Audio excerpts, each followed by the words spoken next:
Hello guys, magtatanggal tayo ngayon ng blower para sa Toyota Vios na 2018 model na.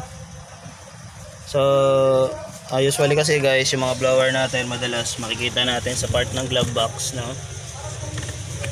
Pero ito kasing sa 2018 na Vios, yung blower niya ay makikita natin dito sa banda sa driver side. So yung mga procedure guys, ito yung mga kailangan tanggalin bago natin matanggal yung blower, bago natin ma-check, no?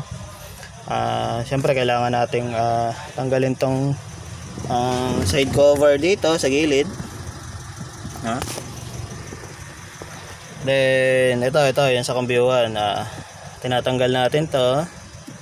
Tsaka ito yung mga takip diyan. So panoorin niyo yung video natin guys, sa pagtatanggal ng mga cover tsaka mga takip, para makita niyo yung procedure kung paano alisin yung blower ng Toyota Vios na 2018 model, no? So ito, game na. So una, itong sa shift lever natin, tinatanggal namin yan, no? Ito, iniikot lang to guys para maluwagan. May thread lang siya sa loob. Then ito naman sa may ito yung sa may selector lever nya, yung cover nya, no? Binubunot lang ito, no?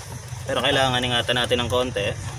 Pwede siyang kamayin kahit na hindi nyo na-fry ng kahit di nyo na gamitan ng flat screw na. So malambot lang naman siya, sumasama doon. Then may socket para sa ilaw nya. Ayan. Ito yung tsura nya. Bali ito yung mga lock nya. Then itong panel dito, natatanggal to.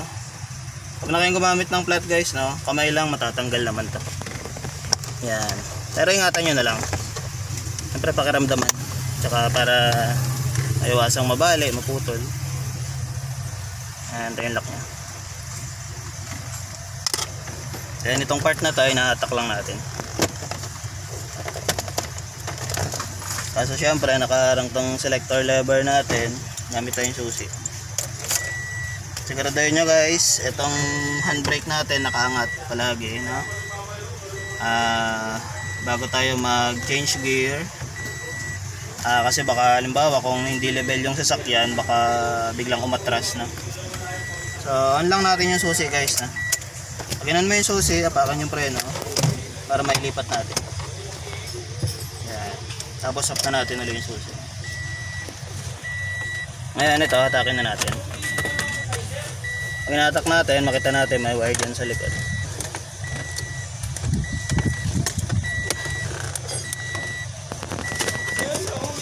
So kailangan lang tanggalin natin. Ito yung sa cigarette lighter, ito yung socket nya, itsura nya. Ito yung mga lock nya. Wala naman siyang tornilyo. Then balik na natin sa park. Ayan, para mahugot natin yung susi. Kasi hindi mahugot yung susi kung hindi mo ibalik sa park. And sa part na to guys, kailangan natin ng 10mm na llave, no?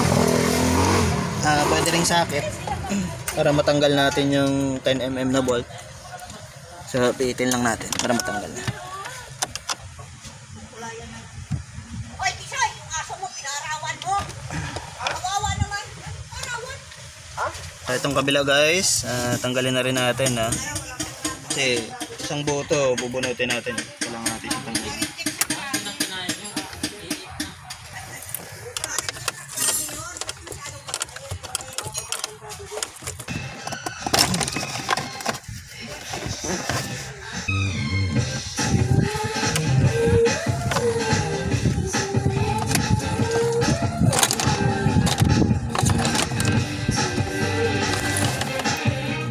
So ito guys, itong part na to, iangat ko lang.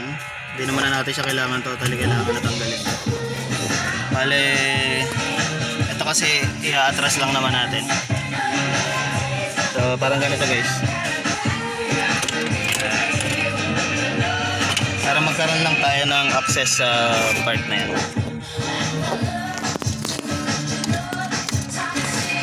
Ayan, kuhanin natin ito. Tabi natin.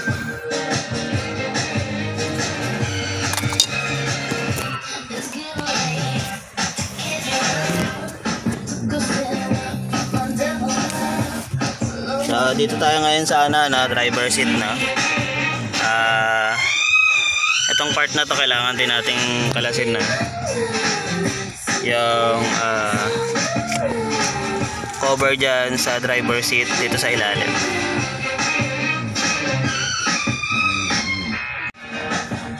So kailangan lang guys, tanggalin muna natin yung screw sa baba.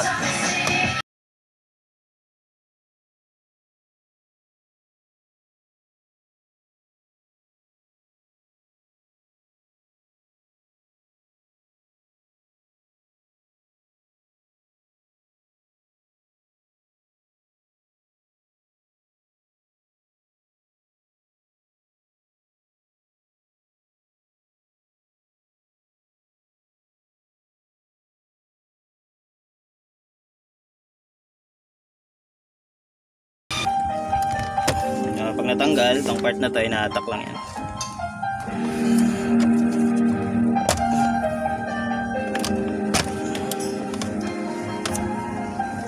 Tanggalin lang natin yung socket sa likod.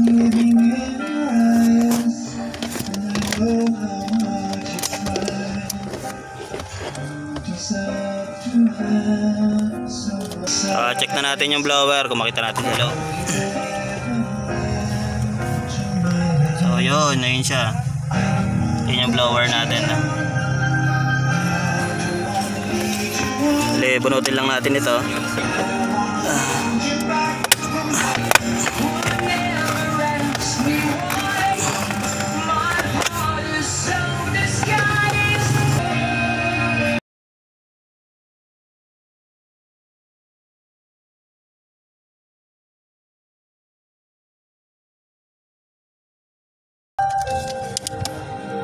Tapos kung sisilipin, yan makikita nyo guys, may tatlo siya na screw, no?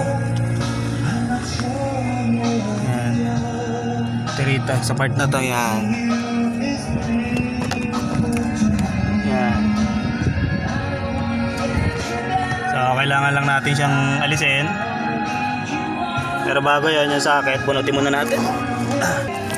Ayan yung socket niya para sa blower, no? Pugutin na natin.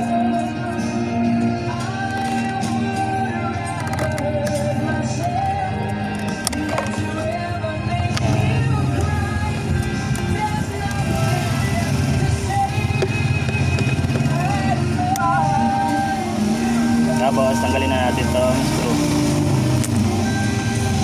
Ayan.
Dito ang banda yung video.